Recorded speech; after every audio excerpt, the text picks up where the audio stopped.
Jim and I had the most extraordinary weekend riding around with one other governor, a former governor, Ray Mavis from Mississippi, in South Carolina the weekend before the primary. And we were all over the state, describing ourselves as the Three Amigos. And we kept meeting with people who reminded me of, it came to mind just the other day getting to Denver in the airport. And I met a young man in the airport at the tram that you take to get to baggage claim. He was standing there, he had on an Obama for America t-shirt, and I said, "Man, I like your t-shirt." And he said, "This is the first convention I've ever been to." He said, "I've won the YouTube contest." You know the YouTube thing that they were doing? So he's going to be backstage on Thursday with Senator Obama before the nomination acceptance speech is made. And his YouTube video is going to be broadcast to all of us in Invesco Stadium right before Obama comes out. He's just graduated from University of Iowa Law School. He's never done anything like this before. And he spent the wintertime, now you're from South Carolina, you don't understand the wintertime in Iowa. I'm from Chicago. I understand the wintertime in Iowa. He talked about not having, and he was canvassing door to door for Barack Obama. He talked about not feeling the ends of his fingers or his toes, going door to door, day after day, in the neighborhoods assigned to him, and going back over and over and over again.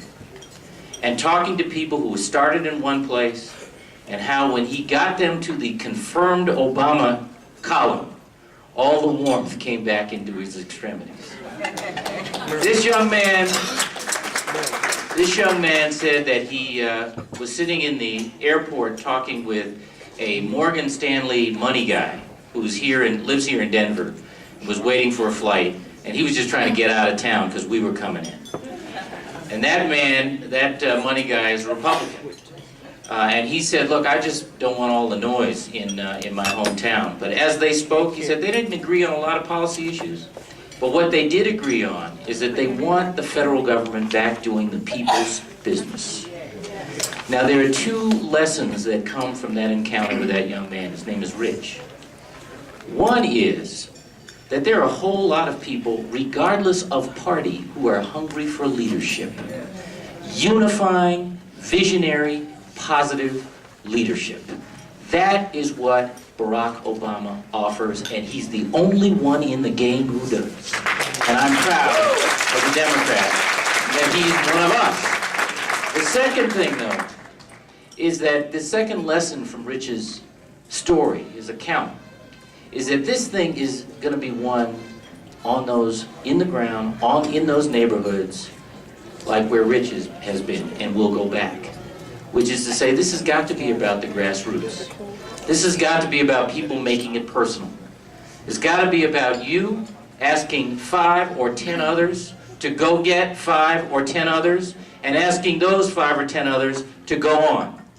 And to make the case that we are asking the country for once to take a chance, not on a particular candidate or party, so much as on our own aspirations as a nation.